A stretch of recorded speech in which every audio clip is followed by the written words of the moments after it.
Welcome to the Deep Dive. Today we're plunging headfirst into a moment many economists call an inflection point in economic history. We're talking about the seismic shift of the 2007-2008 financial crisis. For many of us, it felt like the world's financial gears they just seized up. But how did we actually get there? And what changed so profoundly in the world of finance that it required such an unprecedented and frankly earth-shattering response? Most people, when they think of the Federal Reserve, they probably picture, powerful figures adjusting interest rates. Or maybe they think of it as the lender of last resort, the place banks go when they hit a really rough patch. But what if its role has fundamentally transformed? What if it's become something far more encompassing, something our traditional textbooks didn't quite cover? What if it's become the dealer of last resort? That's our mission today. We're going to trace that evolution. We'll unpack how the Fed's responsibilities have changed, the historical forces that shaped these shifts, and why understanding this new, expanded role is absolutely crucial for anyone trying to make sense of today's complex financial landscape. We'll explore the underlying money view that helps make sense of it all, especially when other familiar economic and financial views, they kind of struggle to grasp the core problem of a system seizing up. It's a truly fascinating story and, at times, pretty alarming, too. Join me as we explore how the crucial monetary plumbing of our system literally broke down, and how the Fed had to step in with new, really unprecedented tools that, frankly, changed its very nature. It's a narrative woven from intellectual evolution, institutional adaptation, and the persistent inherent instability of credit itself. Okay, let's unpack this. We should probably go back to the very origins of central banking thought, right? The classic prescription for a financial crisis has always been lender of last resort. What does that even mean? And where does that foundational principle actually come from? We're talking about really ancient wisdom here, in financial terms anyway. You're absolutely right. To truly understand this, we have to journey back to Walter Bagehot's seminal 1873 work, Lombard Street, a description of the money market. Bagehot lived in a world where the primary financial instrument driving commerce was something called the bill of exchange. Now, imagine a manufacturing firm needing to buy raw materials for production. Instead of paying cash up front, they'd issue a bill of exchange, basically, a written promise to pay a certain amount at a specific future date, let's say 90 days out. Other firms would accept these bills as payment for their own goods or services. Well, it's like a post-dated check, but for businesses. Yeah. And tied to a specific commercial transaction. Precisely. And banks played a crucial dual role here. First, they'd accept these bills. That means they'd officially guarantee payment, for a fee, of course, adding their credibility to the promise. Second, and this is where the liquidity came in, they'd discount them.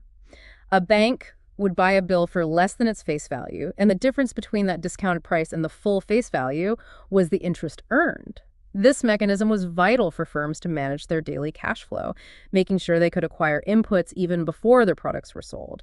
The timely repayment of these bills was, entirely dependent on the timely sale of the production they financed. So the entire system relied on this chain of timely payments. Sounds a bit precarious. But what happened if a bank suddenly needed cash? Maybe because too many bills were coming due at once, or too many people wanted to withdraw deposits? Right, that's where the Bank of England came in. Initially, it viewed itself much like any other commercial bank, focused on profit. However, a series of periodic financial crises forced a profound realization. The Bank of England was unique. It wasn't just another bank. It was the central repository of cash reserves for the entire system. In times of crisis, all other banks would inevitably turn to it for help. To prepare for this inevitable role, the bank had to safeguard its own reserves, which meant, ordinarily, keeping its discount rate, the rate at which it lent against these bills, somewhat higher than the market rate, even if it meant sacrificing some business. It was a conscious choice, really, prioritizing systemic stability over maximizing immediate profit. Okay, so they knew they were the backstop. Exactly. And this brings us to Bagehot's famous principle for crisis management. Lend freely, but at a high rate, on all good banking securities and as largely as the public ask for them. The goal was singular: to stop a panic, to prevent a liquidity crisis from spiraling into a solvency crisis. When a crisis hit, it manifested as a sudden, large demand for cash across the system. If a firm couldn't pay its maturing bill, maybe due to an unexpected hiccup in sales, the bank that had accepted that bill would face a cash shortfall. Now, if the Bank of England failed to lend to that struggling bank, that bank would default, and that could trigger a cascade of non-payments throughout the economy, a real domino effect. Bagehot's principle was designed to halt this domino effect by providing completely elastic lending to needy banks against any security that would be considered acceptable in normal times. So the lend freely part was about supplying unlimited cash to prevent that domino effect. Okay. But what about the high rate part? That sounds like it would add to the pain for a bank already struggling. The high rate was absolutely crucial for discipline. It ensured that only those institutions genuinely in need, those facing a temporary liquidity squeeze rather than fundamental insolvency, would actually borrow. It also incentivized quick repayment once the immediate pressure subsided, preventing excessive or purely speculative borrowing. This foundational insight that the central bank's unique position allows it to actively prevent systemic collapse by acting decisively and with clear but disciplined terms was truly revolutionary. It was a foundational insight into active liquidity management for an entire financial system. But there were limits. Yeah. Right, especially with the gold standard. Oh, definitely. Even this elastic lending wasn't without constraints, particularly under the gold standard that prevailed back then. Peel's Act of 1844, a key piece of legislation, fixed the note issue. That meant any additional banknotes the Bank of England printed had to be 100% backed by gold reserves. Now, the bank could create deposits for internal drains, like a surge in demand for cash within Britain itself, as people shifted from deposits to notes, but it couldn't simply create gold to meet an external drain. An external drain happened when, say, foreigners wanted to exchange their sterling for gold, not just for more sterling banknotes. This limitation, especially in international crises, showed the inherent limits of elasticity when a central bank couldn't create the ultimate reserve asset, gold, at will. It had to safeguard its gold reserves, which put a natural brake on its lending capacity in certain situations. So this lender of last resort principle was born out of a deeper understanding, the inherent instability of credit itself. This is where it gets really interesting, because it's not just about what to do in a crisis, but maybe why financial crises are so intrinsic to the system in the first place. It sounds like a perpetual tightrope walk. Precisely. Hyman Minsky, a brilliant American monetary economist, articulated this beautifully in the latter half of the 20th century. He stated that capitalism is essentially a financial system, and that its unique behaviors, its booms, its busts, revolve fundamentally around finance. In Minsky's view, financial institutions, especially banks, are constantly managing the daily inflows and outflows of cash on their balance sheets. But Minsky went further. He argued that everyone, households, businesses, governments, is essentially a financial institution in this regard, constantly managing their own cash flows. This daily cash flow is the crucial interface where we connect with the larger system. It allows us to pursue future dreams by obtaining present credit, but, and this is key, at the cost of future debt commitments. The seductive allure of present credit and the, potentially crushing burden of future debt are, in Minsky's words, two faces of the same creature. That's a powerful image. Credit is a two-sided coin. So one person's new loan becomes another person's income, which can then be spent again, creating this kind of self-reinforcing cycle. Exactly. This intricate interaction of balance sheets is what Ralph Hawtrey, a British monetary economist, called the inherent instability of credit. From Hawtrey's perspective, the central bank's main job was to prevent credit-fueled bubbles from ever starting, because collapse, in his view, inevitably follows.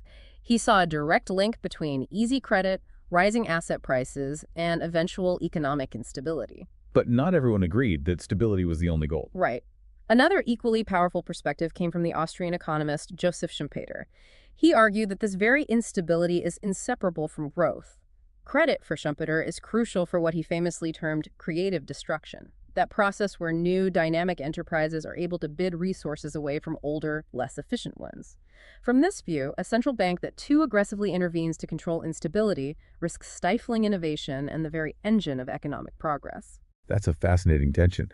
So the key insight here is that central bankers are perpetually walking this tightrope, trying to foster dynamism and growth without inadvertently inflating a speculative bubble. And the line between those two is incredibly blurry in real time. How do they even tell the difference? Well, that's the million-dollar question, isn't it? It's often incredibly difficult to draw that distinction in real time because credit-fueled booms typically involve a bit of both. You have new, innovative firms financed by credit, and their success can lead to a broader sense of optimism, maybe even euphoria. This challenge is compounded when financial activities occur outside traditional regulatory reach in what we now call the shadow banking system. This makes it almost impossible for central banks to control the allocation of credit, let alone the aggregate amount of credit in the system. So where does the central bank get its leverage then, if it can't fully control credit creation? Ultimately, the central bank's most dependable source of leverage over the entire financial system stems from its unique role as the banker's bank. When commercial banks make payments to each other, these transactions aren't settled with physical cash or direct transfers. They're settled by changing entries on the central bank's balance sheet using reserve accounts. This daily requirement to settle net payments using reserve accounts at the central bank is the source of ultimate discipline for the banking system. Minsky called this the survival constraint, the basic need for cash inflows to be sufficient for cash outflows for any economic entity. For banks, this becomes a reserve constraint. The central bank's leverage comes from its control over the price and availability of funds at that critical moment when a bank needs to borrow to meet its commitments. The central bank must lend to prevent a payment system breakdown, but it doesn't have to be cheap. That's its power. So by controlling the price and availability of those reserves, the central bank can either loosen or tighten the financial screws on the banks. It's like controlling the flow of water through the system's plumbing. Exactly. When the central bank tightens money, for instance, by selling treasury bills to banks, the banking system as a whole has to make payments to the central bank. That reduces their reserves and tightens that survival constraint. Conversely, loosening money by buying treasury bills means banks receive payments, relaxing the constraint. These interventions directly impact the short-term interest rate, the cost of deferring a payment due today. Historically, the art of central banking revolved around whether to raise or lower this cost, to impose discipline or offer elasticity. But it's still an art, not a science. Absolutely. Because private credit elasticity, the ability of private institutions to create new forms of credit or find alternative funding, can always substitute for public credit elasticity. The central bank can try to impose discipline or offer elasticity, but it's just one bank, albeit a powerful one, and it's relatively small compared to the globalized financial system we have today. This is why Hawtrey referred to the art of central banking, not the science. It's a constant dance with the private sector. And Hawtrey saw this instability coming from a feedback loop. Yeah, Hawtrey believed the inherent instability of credit originated from a powerful and self-reinforcing feedback loop. He saw how credit finance spending generates income, which then, through the magic of financial markets, pushes up asset prices. This revaluation of existing assets improves the perceived creditworthiness of borrowers, making it easier for them to get even more credit, leading to further credit finance spending. It's a classic boom cycle, a virtuous or maybe vicious, depending on your perspective, spiral of rising asset prices and credit expansion. And this self-reinforcing loop is precisely why it becomes so difficult to put the brakes on. I mean, if an asset is appreciating at 15% a year, an interest rate of 5% or 10% isn't going to deter speculators. Absolutely not. This price credit feedback mechanism is also why credit-fueled bubbles are so incredibly difficult to control with interest rate policy alone, especially once they're well underway. For a speculator, the only question that matters is whether the asset's expected appreciation rate exceeds the interest rate they're paying to finance it. If house prices are rising at 15% annually, you'd need an interest rate greater than 15% to truly stifle that bubble, to make the carry trade unprofitable. And imposing a 15% interest rate would, of course, stifle a lot of other things as well, like legitimate business investment and regular consumer spending. The conclusion is pretty clear. If a bubble isn't caught early, traditional interest rate policy might simply be insufficient or just too blunt an instrument without causing significant collateral damage to the rest of the economy. And the bigger the bubble gets, the bigger the distortion in credit and real resource allocation. Not only does the prospect of a 15% return disproportionately attract credit, but it also bids up the price of credit across the board. Borrowers and lenders find each other at rising market rates, and the central bank has to raise its policy rate just to keep up, just to stay relevant. Eventually, even before rates hit extreme levels, the effects of higher market rates are felt on non-bubble balance sheets, bringing the boom to an end. and then the downside kicks in. And the downside mechanism is brutal. Higher interest rates mean greater cash outflows for debtors. The most vulnerable debtors, those with the most precarious financing structures, find their cash outflows exceeding their cash inflows. Minsky's survival constraint binds tight. Their options are grim. First, deplete cash balances, but those are finite. Second, try to borrow more, but credit lines are finite and probably contracting as lenders get nervous. Third, and often inevitably, sell earning assets for whatever price they can fetch. This forced selling inevitably puts downward pressure on all asset prices, especially those held by the most vulnerable who are forced to liquidate first. So what starts as a liquidity problem, just a lack of ready cash, quickly turns into a deeper problem of solvency, where the value of their assets might no longer cover their debts. Precisely. When this happens, liquidity problems rapidly morph into solvency problems, particularly for highly leveraged financial institutions. Even if they're not immediately forced to sell, they may have to write down asset valuations to current market prices due to accounting rules. For institutions with financial liabilities many times larger than their capital, even a small write-down can trigger technical insolvency. And even before outright insolvency, asset write-downs shrink credit lines linked to collateral values, creating severe liquidity problems all over again. Liquidity and solvency issues reinforce each other on the way down, creating a destructive feedback loop, mirroring exactly how credit expansion and asset valuation reinforced each other on the way up. This is the inherent instability of credit in its full destructive glory, a truly fundamental flaw, you could argue, in market-based systems. Okay, so that was the old world, the British blueprint, centered on Bagehot and that understanding of inherent instability. But America's journey to central banking was quite different, wasn't it? It seems like it laid some foundational quirks that would ultimately set the stage for what we see today. What shaped this unique American path, and how did it diverge from Bagehot's vision? America's experience was indeed distinct, almost a parallel universe in some ways. Post-Civil War, you had the national banking system, established in 1863 and 1864. It was founded on two core principles. There was the currency principle, which led to a fixed supply of national banknotes backed by government bonds. This supply was inelastic. It couldn't easily expand or contract based on economic need. On top of this, there was a potentially elastic deposit currency based on the banking principle, which valued deposits by their convertibility into notes or gold. The prevailing economic theory at the time, the commercial loan theory or real bills doctrine, suggested that banks were safe as long as their assets were self-liquidating short-term commercial loans. The idea was that loan repayments would automatically provide cash to meet deposit withdrawals, expanding and contracting with the needs of trade without any central authority. So the theory was, if you only lend for short-term, self-liquidated business like financing a harvest that will be sold in a few months, the money will naturally come back to the bank. Sounds good in theory. But what was the reality? Well, in reality, the system didn't work as intended at all. America was largely an agricultural economy, leading to significant seasonal fluctuations in the needs of trade. Farmers needed a lot of credit for planting, less for growing, and then a lot again for harvest. Combined with rigid reserve ratios, the percentage of deposits banks had to hold in reserve deposits couldn't easily expand or contract to meet these seasonal demands. Banks either hoarded excess reserves in slack times, driving down interest rates in New York, or struggled desperately to acquire them at harvest time, leading to painfully high rates. This resulted in regular interest rate volatility and frequent financial crises. You had 1873, 1884, 1893, and famously 1907. These crises often forced banks to issue quasi-legal emergency currency, kind of blurring the lines of legality just to keep the system afloat. And American banks were doing something different with their lending too, right? Not just these short-term loans. Exactly. Crucially, unlike their British counterparts who primarily dealt in short-term trade loans, American banks were deeply involved in financing fixed capital. Things like real estate development, railroad construction, industrial expansion, not just working capital. Their daily liquidity didn't come from self-liquidating commercial loans that paid back automatically.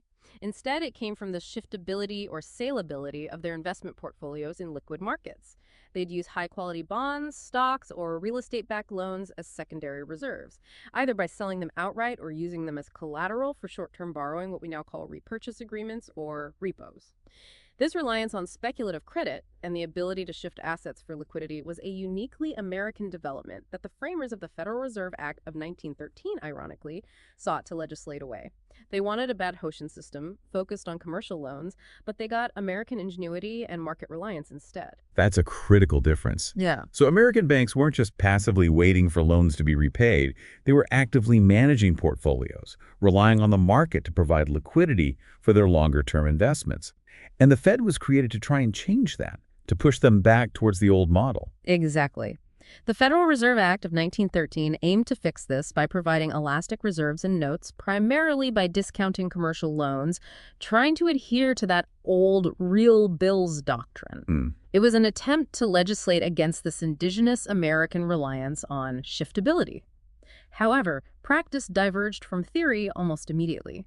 The Fed's early open market operations, buying eligible paper from dealers rather than directly from individual banks, were an early practical recognition of shiftability's centrality to the American system. The Fed, almost from its inception, was engaging with the market, not just individual banks at the discount window. And then War and Depression really changed things. Dramatically. World War I saw the Federal Reserve Act amended in 1916 to permit the issuance of notes against Treasury security collateral. This effectively overrode the commercial loan principle that had been its theoretical foundation. The Fed became the government's prime dealer, absorbing vast amounts of war debt. This made Treasury debt, not commercial loans, the shiftable asset sine qua non, the ultimate, most liquid asset in the entire financial system.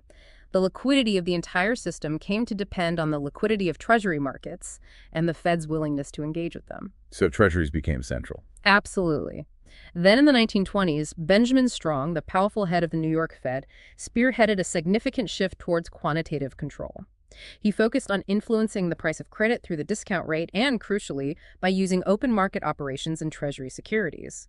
This strong rule aimed to use active management of government debt, including repo operations for seasonal smoothing, to achieve what the commercial loan theory falsely imagined would be automatic, an elastic and disciplined credit supply. So the Fed was already deeply involved in the bond markets even before the Great Depression.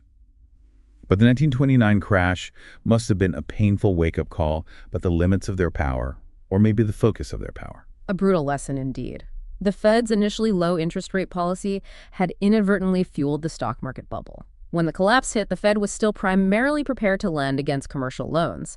But the vast majority of bank balance sheets, particularly those of investment banks and other non-traditional lenders, were filled with private security stocks, corporate bonds, real estate loans. Shiftability, which had seemed like a strength, proved to be a fair-weather friend. The markets for these private securities simply seized up. The collapse of the shadow banking system, of the time entities like brokers who lent heavily to the stock market, largely outside Fed control, undermined the actual regulated banking system. The Fed, despite attempts to intervene, couldn't prevent the cascade because it wasn't equipped or perhaps willing to backstop the assets that actually underpin the system's liquidity at that point. It was a crisis of illiquid assets, not just illiquid banks. So the New Deal had to fix that. Well, the New Deal reforms that followed, particularly the Banking Act of 1935, were sweeping. This act gave the Fed broad new powers, including the ability to discount any sound asset, not just commercial loans. This radically redefined liquidity. Fundamentally, it made liquidity a matter of government policy, not just commercial calculation. If the government, through the Fed, declared an asset sound, it became liquid, meaning it could be used as collateral for central bank lending. This is a final repudiation of the commercial loan theory and a decisive triumph of the shiftability view, really. The Fed's balance sheet was now officially open to a much wider range of assets. And World War II cemented that further. Completely. During World War II, the Fed explicitly fixed the prices of government debt, effectively becoming the market maker for treasuries. Private capital markets, which had struggled since the Depression, essentially disappeared as the government dominated borrowing. After the war, the Fed Treasury Accord of 1951 finally released the Fed from pegging government debt prices. William McChesney Martin, the new Fed chairman, then implemented the bills-only policy. This meant focusing on influencing short-term rates and deliberately leaving the long end of the market to private dealers. This was a conscious, strategic attempt to rebuild the private dealer infrastructure, the very market makers who facilitate shiftability, which was now recognized as absolutely essential for the broader financial system's liquidity and stability.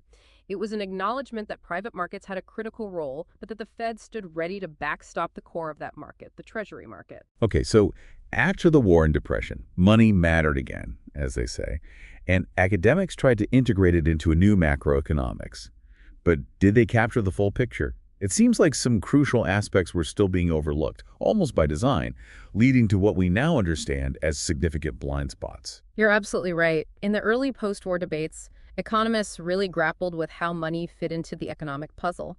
Figures like Irving Fisher, way back in the 1920s, had advocated for price-level stabilization by manipulating the money supply, even warning against money illusion, people confusing nominal and real values. The Fed, however, resisted this, preferring to focus on the price of credit, interest rates, as its primary tool. Later, in the 1950s, Milton Friedman proposed a more hands-off approach, stabilizing money supply growth at a fixed rate, say 3%, to achieve long-run price stability.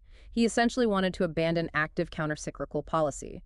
This marked a significant divergence from actual central banking practice, which still believed in actively leaning against the wind of economic fluctuations. And there were others pointing out issues with the regulations themselves. Yes, in the 1960s, John Gurley and Edward Shaw introduced a critical perspective. They argued that the New Deal regulations, while designed for stability, were inadvertently suppressing capital accumulation. They observed the rapid rise of new financial intermediaries, like pension funds and insurance companies, outside the traditional banking system. However, regulatory constraints meant that asset holders couldn't fully satisfy their liquidity preferences through traditional banking channels.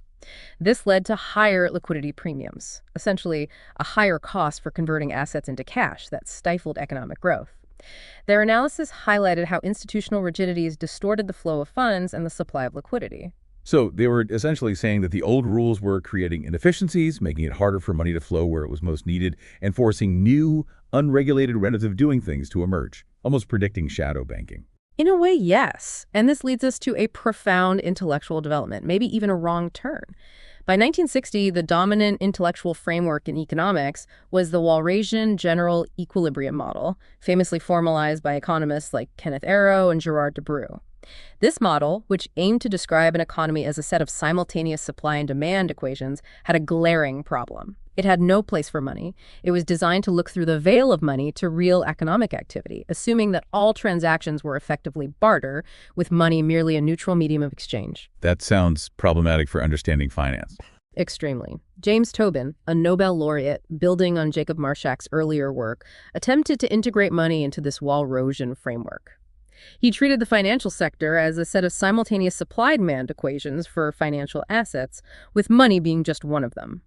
This became the intellectual template for monetary policy, and it's still foundational for many academic models today. However, this framework suffered from a core problem. It implicitly assumed perfect market liquidity for all assets equally. It viewed money not as the ultimate liquid asset that could vanish in a crisis, but merely as a riskless asset, like any other short-term safe security. In essence, it treated liquidity as a free good, something that was always available and cost nothing to acquire or transform. Wait, so the dominant economic models were built on the idea that liquidity was effectively free. That seems like a massive blind spot, especially given everything we just discussed about Bagehot and Minsky and the inherent instability of credit. It absolutely was a huge blind spot. And even Tobin himself, to his credit, recognized the implications. He warned that if institutional rigidities, such as interest rate ceilings like Regulation Q, which limited the interest banks could pay on deposits, were relaxed, the idealized Walrasian norm would be realized. In this ideal world where liquidity is free and monetary policy has no aggregate demand effect, financial markets would operate perfectly without intervention. The unfortunate and deeply problematic conclusion for policy was that the Fed's job became to supply liquidity as a free good. This intellectual foundation, this belief that liquidity was always abundant and costless, would have significant and ultimately dangerous implications for financial stability in the decades to come. So while the mainstream was moving towards this idealized view of frictionless markets and free liquidity, there was a dissenting voice, building on older central banking traditions. This brings us back to Hyman Minsky and his financial instability hypothesis. It seems he was seeing something fundamental that others were missing. Absolutely. While monetarists and Keynesians dominated the academic discourse, Hyman Minsky shrewdly stood apart. He reformulated classic British central banking practice for modern American conditions, placing profound emphasis on the inherent instability of credit. Minsky's concern wasn't just Hawtrey's merchant trade credit, the bills of exchange. He focused even more on business investment credit. Firms, when they borrow for capital investment, commit to future payments based on inherently uncertain cash flows from long-lived assets. Illiquidity, therefore, is not an anomaly, but a fundamental, unavoidable problem in a capital-using economy where long-lived assets generate cash flow over extended periods. And he had that famous classification of finance types. Yes, Minsky famously described a progression in financing structures, a journey from stability to increasing fragility.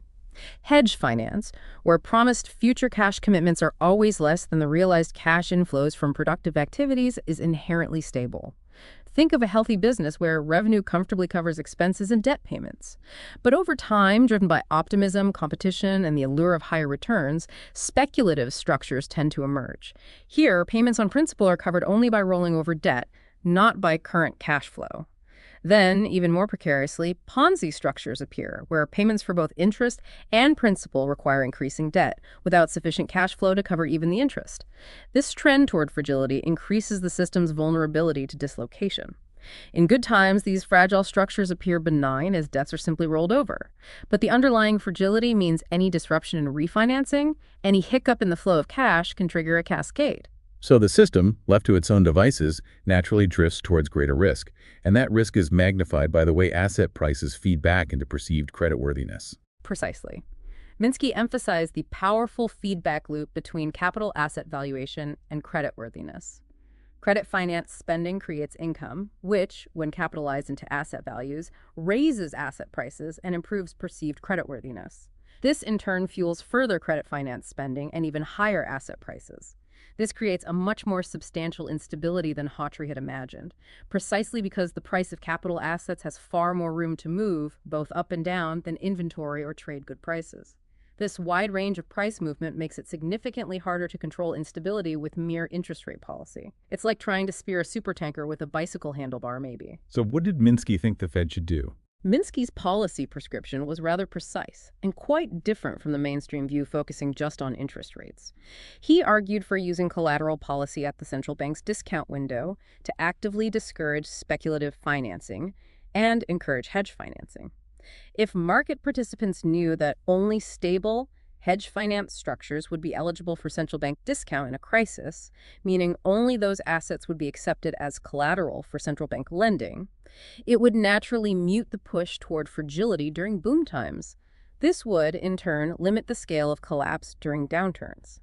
The central bank's operations in private hedge finance debt would, in essence, create a liquid market for that debt, absorbing it during crises and releasing it back when normalcy returned. It was a vision for proactive structural intervention, not just reactive interest rate adjustments. That sounds like a powerful tool, essentially shaping the kinds of financial activity that the system savors by making certain types of lending more or less risky, more or less liquid, when it matters most. But it sounds like Minsky's views were largely disregarded at the time. Unfortunately, yes. Minsky's views were largely the road not taken.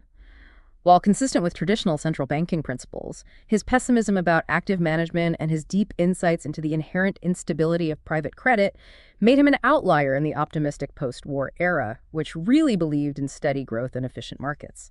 As a result, financial innovation, rather than being dampened by policy or guided by structural incentives, often amplified fragility. This compelled central bank intervention ex post, after the crisis hit, to clean up the mess, rather than ex ante proactively to prevent it. And that, in a nutshell, sets the stage for the dramatic events of 2008. Okay, so let's move into the brave new world of modern finance. The swap became a truly crucial tool. It allowed for the unbundling of risks in ways previously unimaginable, creating new forms of liquidity, but also, as we'll see, inadvertently building up enormous unforeseen risks beneath the surface. How did it work, and what risks did it create? The swap truly was revolutionary, a kind of financial alchemy that allowed institutions to custom-tailor their risk exposure. Its origins lie in something called currency swaps, initially conceived as a clever way to circumvent the myriad capital controls that proliferated after World War II. Imagine an American company with dollars needing pounds for its UK subsidiary and a British company with pounds needing dollars for its US subsidiary. Direct currency exchange might be restricted. The solution: a parallel loan construction. The American company loans dollars to the British company's U.S. subsidiary, while the British company loans pounds to the American company's UK subsidiary. No money technically crosses borders, yet the economic effect of a cross-currency exchange is achieved. This parallel loan concept, this idea of exchanging streams of payments without exchanging the underlying principal, is really key to understanding the more complex swaps that came later. So it's like a barter system for currencies and interest payments, cutting out the middleman of traditional loans or regulations. Exactly. And banks, particularly innovative ones like JP Morgan, became sophisticated intermediaries in these parallel loans. Eventually, they transformed these implicit IOUs into formalized forward exchange contracts. As this market evolved, it quickly gravitated towards an idealized academic norm called uncovered interest parity, or UIP. Like the expectations hypothesis we discussed earlier, UIP posits that expected returns from two different currency investment strategies should be identical when you account for interest rates and exchange rate changes. Deviations from UIP, however, create tempting profit opportunities for speculators, often via carry trades, borrowing in a low-interest rate currency and lending in a high-interest rate currency, effectively incentivizing massive speculative flows. And people saw this coming, this unbundling of risk. Some visionary minds did. Fisher Black, one of the co-creators of the Black School's option pricing model as early as 1970, foresaw a world where risks could be precisely carved off and traded separately. He imagined a long-term corporate bond whose money could be supplied by one person, its interest rate risk borne by another, and its default risk by a third. This prophecy became reality with the advent of interest rate swaps, IRS, and credit default swaps, CDS. Okay, break those down for us, IRS and CDS. Sure. An interest rate swap, IRS, involves two parties agreeing to exchange fixed-rate interest payments for floating-rate interest payments over a set period without exchanging the underlying principal amount. It's a way to manage interest rate exposure. A credit default swap, CDS, is essentially an insurance contract for debt. A protection buyer pays a periodic premium to a protection seller, and in return, the seller agrees to compensate the buyer if a specified credit event, like a bond default, occurs. These instruments allowed investors to isolate and manage specific risks in their portfolios. For example, an investor holding a corporate bond could, through an IRS and a CDS, effectively transform their exposure to behave as if they held a short-term treasury bill, shedding both interest rate and default risk. That's incredibly powerful. You can take a risky long-term asset and through these contracts make it behave like a much safer short-term one. But how did this lead to the shadow banking system and all that unregulated activity? This is the critical insight from a money view perspective. These swaps were treated as implicit IOUs, or off-balance sheet derivatives, not direct loans.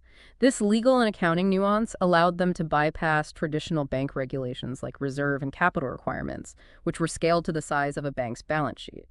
This regulatory arbitrage was the very genesis of the shadow banking system. Entities that performed bank-like functions without the associated regulatory apparatus or traditional backstops from the Fed or FDIC. For instance, the counterparty in an IRS, acting as Mr. Interest, was effectively borrowing short and lending long, just like a bank, exposed to liquidity and solvency risk, but without the usual safety nets or regulatory oversight. And your protection was only as good as the person selling it, right? Yeah. Counterparty risk. Exactly. The efficacy of an investor's risk hedge was only as good as the counterparty they were dealing with.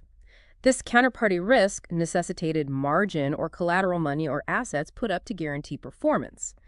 Ultimately, risk management in this brave new world relied heavily on the liquidity of the swap markets themselves, which in turn depended on specialized swap dealers making two-way markets by continuously quoting bid and ask prices. If a dealer stopped quoting, the market could seize up instantly. And hedging these things wasn't always straightforward. No, especially for CDS. Hedging these complex positions presented its own challenges. For interest rate swaps, the Eurodollar forward and futures markets provided a pretty natural hedge, allowing dealers to balance their books by taking offsetting positions.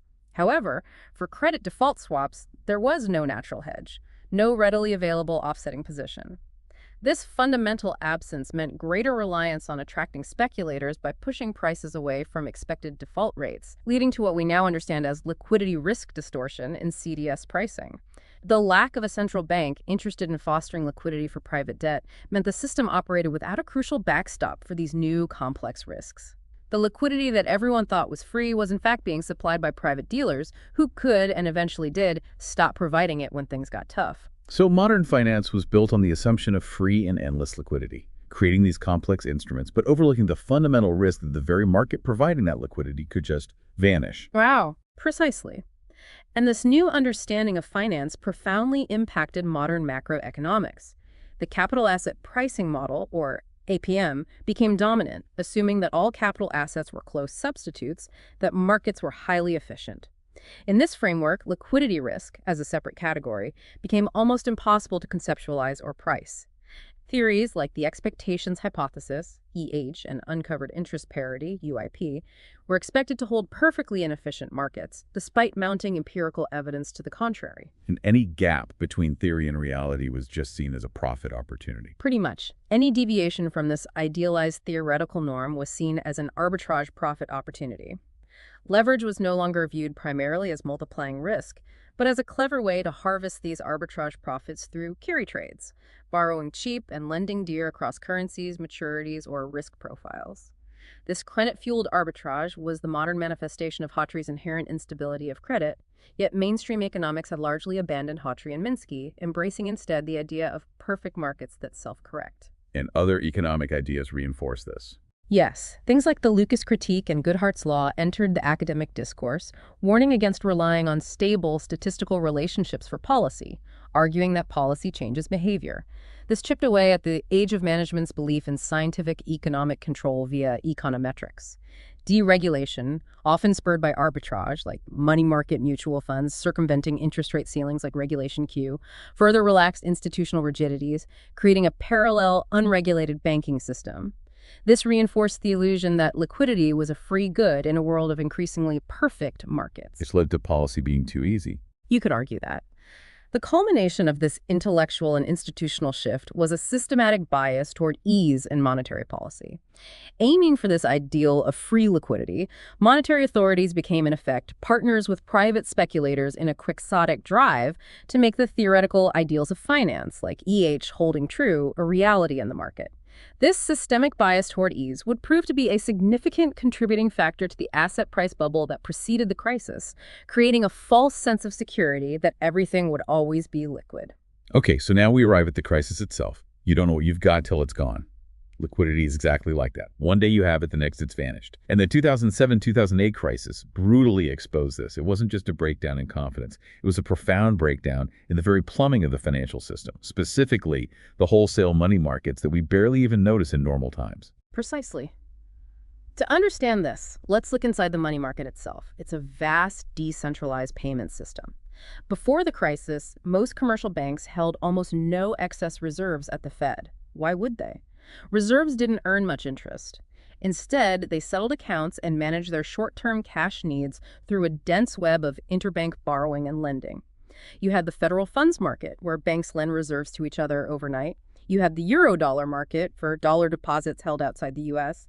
And crucially, you had the repurchase agreement, or repo markets, where banks borrow short-term cash by pledging securities as collateral. Normal small adjustments, like wealth holders shifting their preferences for different assets or companies needing short-term cash, were typically handled smoothly by dealers, banks, and the Fed, maintaining stability in the federal funds rate, which was the Fed's primary policy target. So it's like this massive, intricate network of short-term loans and collateral, constantly flowing, constantly adjusting. And it only worked as long as everyone trusted the collateral being pledged. Exactly. And this leads to the collateral problem, which highlighted a critical distinction during the crisis. In the Treasury market, the Fed can absorb shifts in demand or supply for government bonds. It can buy or sell treasuries, and it doesn't significantly impact asset prices because Treasury securities are always ultimately shiftable to the Fed. They're the safest, most liquid collateral. However, for exotic or complex securities, like mortgage-backed securities, MBS, or their derivatives, prices can fluctuate wildly even if the Fed successfully stabilizes the federal funds rate. Market liquidity is highest for assets that are immediately shiftable, meaning acceptable as high-quality collateral for borrowing, ideally to the Fed itself. The stark reality of this distinction was revealed when institutions like Lehman Brothers, which had made a robust two-way market in MBS derivatives one day, simply ceased to do so the next. Poof! Liquidity evaporated for these assets, leaving holders completely stranded. And that triggered the spiral. It triggered a devastating liquidity spiral. In a severe crisis, private funding liquidity, the ability for financial institutions to borrow short-term money from other private institutions, simply disappears. As funding dries up, leveraged institutions are forced to sell assets to raise cash. Security prices plummet across the board, particularly for illiquid assets that have few buyers. Leveraged holders, like shadow banks or investment funds, face extreme pressure on both their solvency, their assets are worth less than their liabilities, and their survival constraints. They can't get the cash they need. Contagion quickly sets in. The failure of one institution leads to widespread suspicion across the market, a credit contraction as everyone becomes risk-averse, and a desperate hoarding of any remaining liquid reserves. Money market rates, like LIBOR, the London Interbank Offered Rate, a key benchmark for unsecured lending, spike dramatically, even as the Fed tries to stabilize the federal funds rate at the bottom. Liquidity, quite simply, vanishes from private markets. So the Fed was still trying to be the lender of last resort by controlling the overnight rate for banks. But the actual markets where these critical assets were traded were just freezing up solid. This is where the shift to dealer of last resort really comes in, isn't it? It had to do more. This is the crucial moment where the Fed's role fundamentally shifted. In a real crisis of this magnitude, market liquidity is no longer about the funding capabilities of individual private dealers. It becomes entirely about shiftability to the Fed. If an asset cannot be shifted to the Fed, meaning it's not acceptable as collateral for central bank lending, or the Fed isn't willing to buy it directly, it essentially becomes illiquid or tradable only at an unacceptably large discount, if at all. The Fed must absorb these portfolio shifts onto its own balance sheet if the system is to be saved. In essence, the Fed transforms from merely a lender of last resort for banks into a dealer of last resort for key markets, stepping in to replace the normal functioning of private dealers by taking on collapsing wholesale money market assets like mortgage-backed securities. This meant a dramatic expansion of the Fed's balance sheet, essentially doing what private dealers should do in a normal functioning market, but couldn't or wouldn't do in the crisis. And this forced a complete rethink of monetary policy itself, beyond just interest rates. A profound rethinking, yes. Moving far beyond the prevailing academic focus on simple inflation targeting. The old paradigm primarily focused on manipulating the bank rate, or federal funds rate, to influence discipline and elasticity in the financial system, mainly for broader economic stabilization. Modern academic thinking, epitomized by complex DSGE models and inflation targeting, largely focused on price-level stabilization and macroeconomic conditions, often abstracting entirely from the messy realities of monetary plumbing and asset prices. So these highly sophisticated models, the ones influencing policy, completely missed how crucial asset prices and market liquidity were to the whole system working. That sounds like a catastrophic blind spot looking back. It was a crucial blind spot indeed. Dominant academic tools, like the Taylor rules, which are simple formulas for setting interest rates based on inflation and output gaps, explicitly suggested that interest rate policy should not pay attention to asset prices. It should only watch consumer price indices and economic output. Yet, as we've seen, credit-fueled asset price bubbles are fundamentally driven by low funding costs that support high asset prices, particularly for illiquid assets in the shadow banking system. When the Fed failed to raise interest rates or even actively lowered them in the face of such bubbles, it arguably allowed the bubbles to self-reinforce, making the financial system ever more fragile. I remember that quote from Chuck Prince at Citibank. Ah, yes. Chuck Prince, the former CEO of Citibank, famously said in July 2007, just before the crisis really hit, "As long as the music is playing, you've got to get up and dance." This perfectly reflects the complacency, maybe even the pressure, that sets in when the Fed's policy inadvertently biases toward ease, making funding liquidity cheap and, by extension, market liquidity seem cheap and abundant. Everyone feels compelled to participate in the booming market to avoid being left behind. But when the music stops, as it inevitably did, the cash inflows reverse. Public funding liquidity, flowing freely at the system center via low Fed rates, no longer translates into private market liquidity at the periphery where all those exotic, illiquid assets reside. Collateral values crumble, and private funding, both secured repo and unsecured Eurodollar funding contracts sharply. Even drastic cuts in the federal funds rate offer only cheap public funding, which doesn't necessarily translate into renewed private market liquidity if no one trusts the collateral or the counterparty. In the end, it all comes down to the shiftability of assets to the central bank's balance sheet. Okay, so the crisis hits, the plumbing breaks. The 2007-2008 crisis was, without a doubt, a brutal stress test of this whole market-based credit system built since the 1970s, transformed by swaps and deregulation. It exposed deep systemic vulnerabilities. So what did we learn from this unprecedented breakdown, and how has it reshaped the Fed's role for the long term? Well, one of the biggest takeaways was the long shadow cast by the Jimmy Stewart banking model. You know, that nostalgic image from It's a Wonderful Life of local deposits funding local loans, all backed by FDIC insurance and the Fed's discount window. The initial perception of shadow banking was precisely that. Jimmy Stewart banking without the regulation, but also without the protection. This familiar framework, while comforting, kind of prevented a full understanding of the systemic liquidity failure that was actually unfolding. Policymakers kept trying to fit square pegs into round holes, applying old solutions to new problems. And the collapse came in stages. Yes, the crisis unfolded as a sequential collapse of private funding markets, each failure revealing deeper cracks.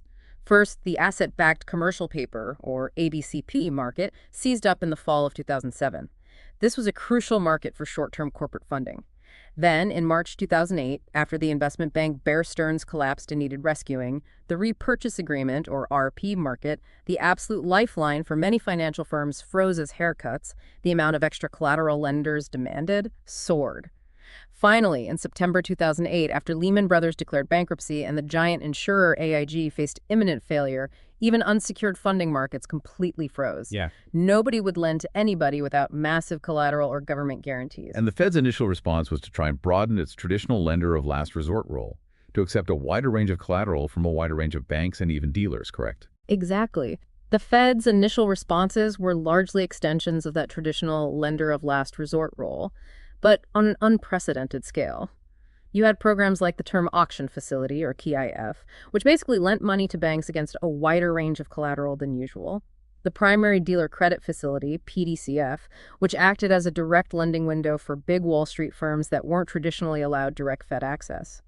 Then the Term Securities Lending Facility, TSLF, the Commercial Paper Funding Facility, CPFF, and FX swap lines with other central banks. These were all seen as somewhat conventional responses, designed to provide funding liquidity to banks and primary dealers, albeit on a massive and flexible scale, accepting broader collateral from a wider set of counterparties. But that wasn't enough. No. The critical shift occurred in September 2008.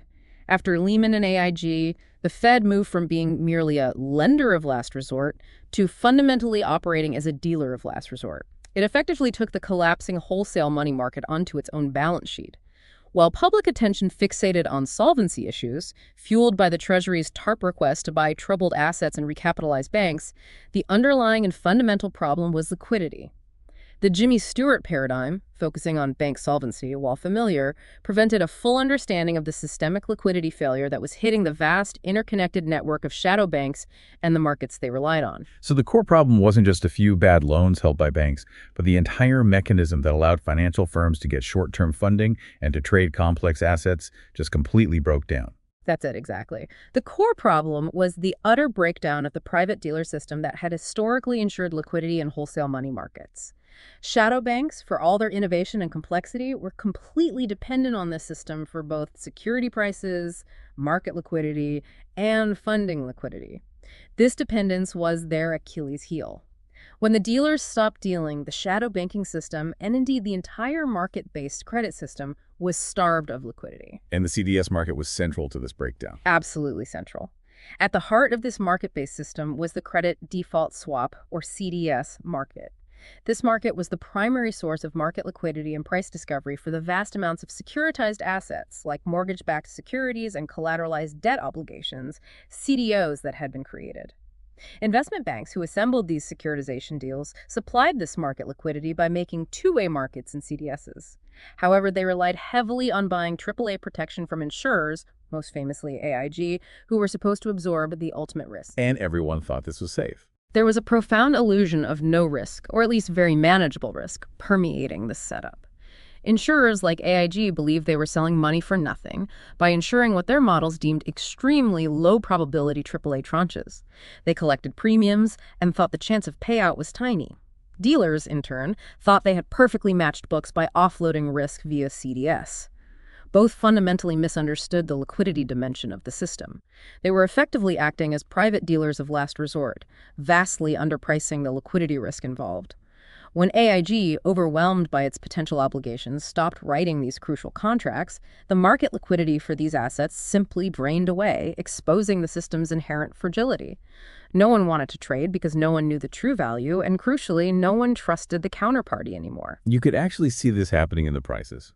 Oh, absolutely. You can visualize this collapse by looking at the price of for instance, the AAA tranche of the ABX index, an index of top-rated CDOs backed by subprime mortgages. In July 2007, these safe assets were valued almost as if they were treasuries, close to par. But as the crisis deepened, liquidity effects, the sheer inability to sell them, conspired with rising default fears to drive their prices far, far below their fundamental values. The collapse of Bear Stearns and then Lehman Brothers were pivotal moments, marking stepwise contractions of market liquidity as these investment banks, key suppliers of CDS market liquidity, pulled back sharply from dealing. So the Fed had to step in and do what the private dealers were supposed to do, but couldn't anymore. It had to be the market. Exactly. In response, the Fed effectively invented a new paradigm: direct market liquidity intervention. Programs like the TSLF, the conservatorship of Fannie Mae and Freddie Mac, the government-sponsored enterprises that backstopped much of the housing market, the takeover of AIG itself, and particularly the term Asset-Backed Securities Loan Facility, or TALF, were designed to support market liquidity directly, not just funding liquidity for banks. TAF, for instance, by lending non-recourse against AAA tranches of new securitized lending for things like auto loans, student loans, credit card debt, stepped into the shoes of what Lehman and AIG used to do. It provided a backstop for the securitization market itself, albeit with less leverage and at a higher price than the private market had charged. So a new Bagehot principle almost. You could call it that. This experience led the Fed to an entirely new version of Bagehot's principle, one that applies to the modern market-based credit system. Insure freely, but at a high premium. The Fed wasn't indemnifying losses across the board. It was guaranteeing shiftability, providing a price floor, a buyer of last resort for assets that had no private market, and charging a premium that would incentivize the private market to eventually resume these activities when confidence returned. This new role means the Fed will likely maintain ongoing oversight of private funding liquidity in repo and eurodollar markets, and crucially, an ongoing concern with market liquidity even for private securities like mortgage-backed securities. Its role is now, arguably, to set bounds for private risk-taking, acting as a tail risk insurer, providing a backstop that allows private markets to function, but not attempting and probably not able to eliminate risk entirely. So what does this all mean for you, listening to this? We've traced a remarkable journey, haven't we? From the quill and ink wisdom of Bagehot and his insights into the inherent instability of credit, through America's unique path to central banking, to the complex algorithms and financial innovations of modern finance. And we've seen how the Federal Reserve, quite dramatically, transformed itself in crisis from a traditional lender of last resort to an unprecedented dealer of last resort. It's a fundamental redefinition of its role with really profound implications. Yeah, the central lesson here is profound, I think. Liquidity is not a free good. It never was. Our complex market-based credit system relies critically on robust two-way dealer markets that link funding liquidity in the money market with market liquidity in the capital market. That connection is vital. And the Fed, whether it explicitly chooses to or not, is now inextricably linked to supporting and managing that entire system as the dealer-in-chief. This is an institutional reality that we have to confront, and it's probably not going away. This really redefines our understanding of what normal looks like in financial markets and for monetary policy. It's no longer about just setting an interest rate to manage the economy in the aggregate. It's about actively managing the very plumbing of the financial system, stepping in where private markets can't or won't provide that essential liquidity. This implies a much deeper, ongoing level of central bank intervention than we've traditionally understood or perhaps even felt comfortable with. So as you reflect on this deep dive, think about what this means for the future. If the Fed is now the ultimate dealer of last resort, not just in moments of crisis, but perhaps implicitly in normal times too, given its critical backstopping of private liquidity, how does this shift the balance between government intervention and private market functioning? What new questions does this raise about moral hazard, where markets might take on more risk knowing the Fed will ultimately backstop them? What does it mean for market discipline and for the true meaning of financial stability going forward? It's a brave new world, financially speaking, and the implications for our financial lives, well, they're still unfolding.